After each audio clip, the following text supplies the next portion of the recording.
Hey guys, AGYT Abbott here, and welcome back to another video. This is going to be a movie review, and today we're going to be talking about A24's recent film. You know I love that name, A24. This is the recent film, Minari, from 2020.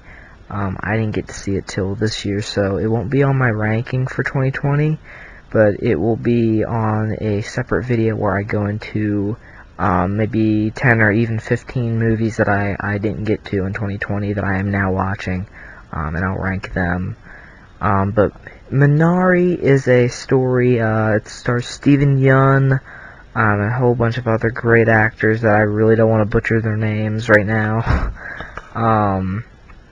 But Steven Yeun plays this struggling father as he moves his family into this town so he can start farming and hopefully start making a better living for his family, because he really wants to provide for his wife and his kids, because one of his kids has a heart murmur.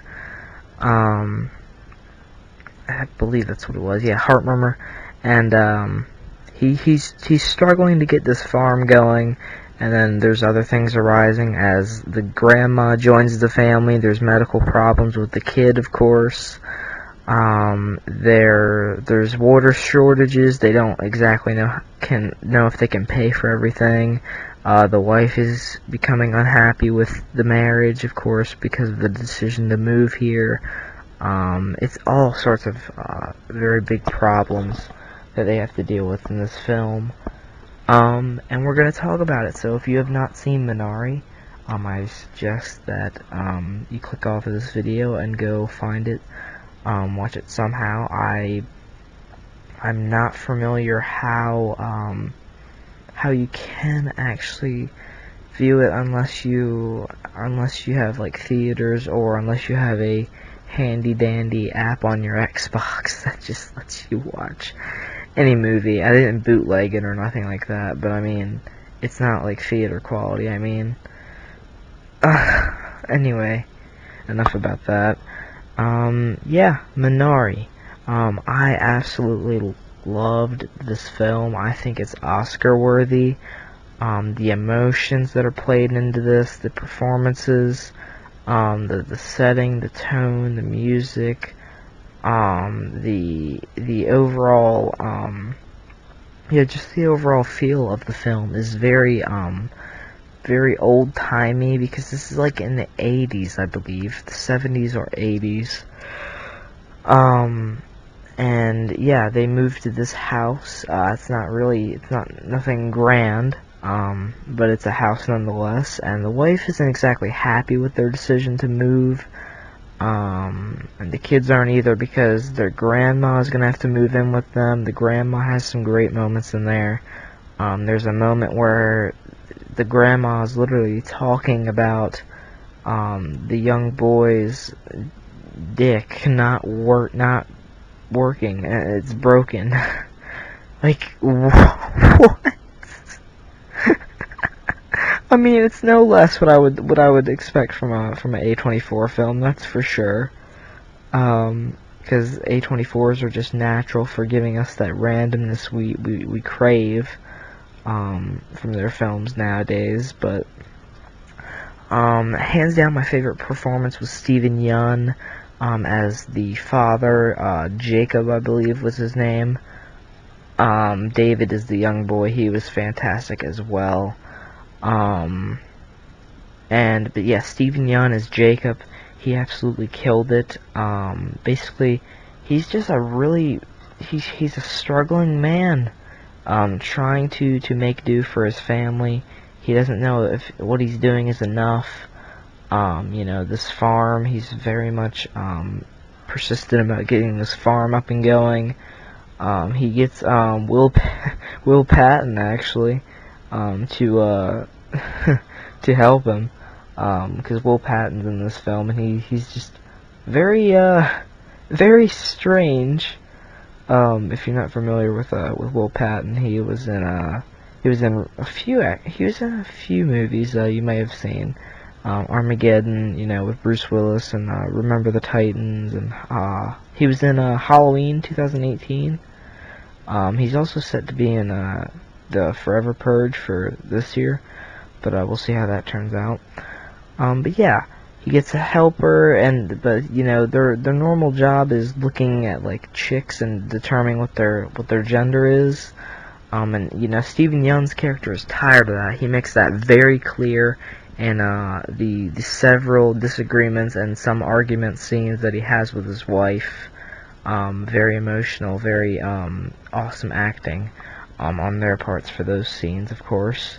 Because there's a scene where there is a tornado and a storm, and they are basically contemplating whether they should leave the house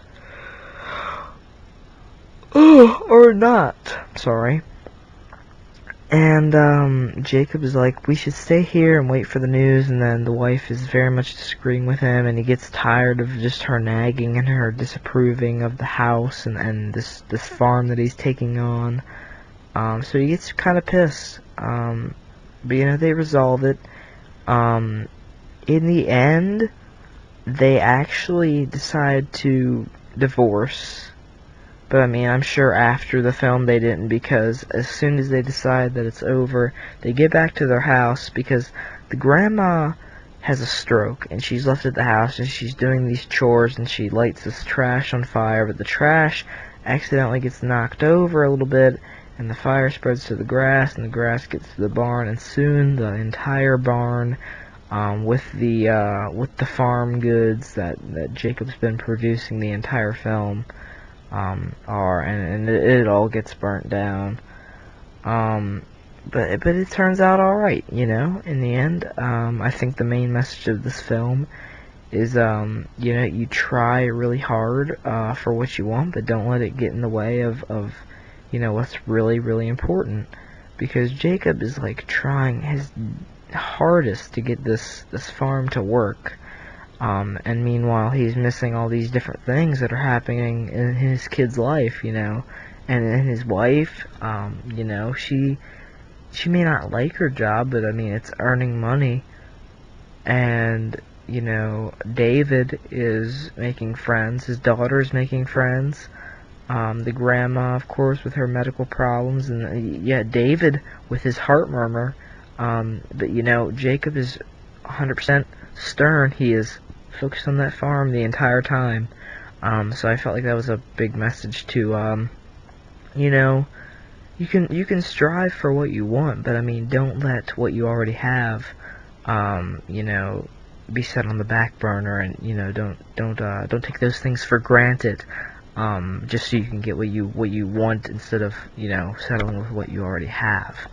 Of course, with David's situation financially, I'm sure he would rather have, you know, focused on his actual work, rather than the family. But I mean, there is some things that you have to draw your attention to other than, you know, the farm.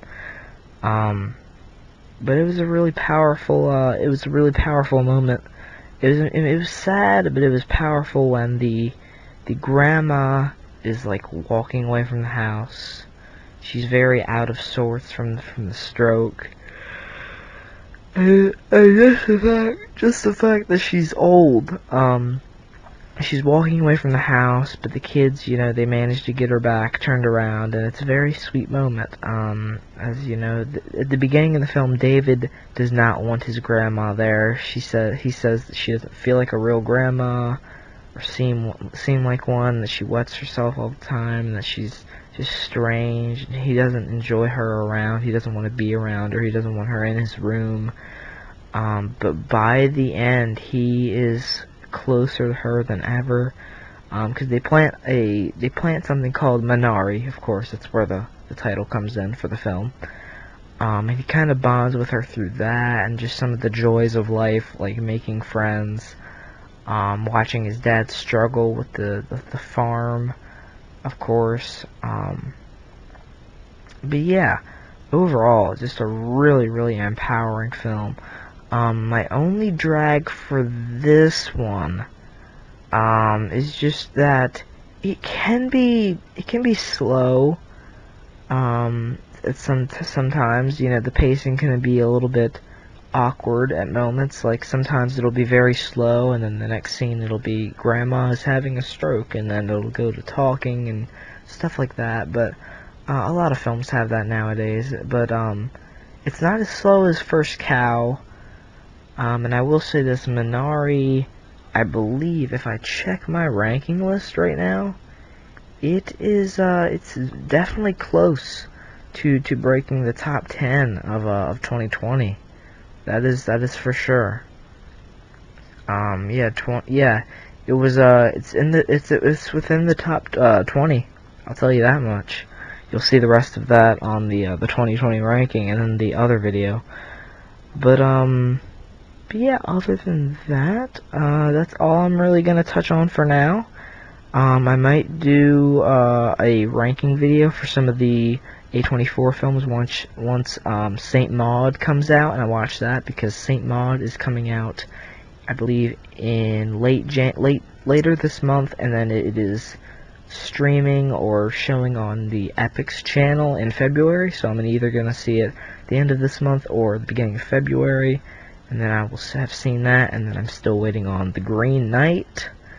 And then I believe I still want to watch Boys State, and those will be the A24 films from 2020 that I didn't get to see, because Green Knight and Saint Maud were kind of delayed, but I guess they're still considered.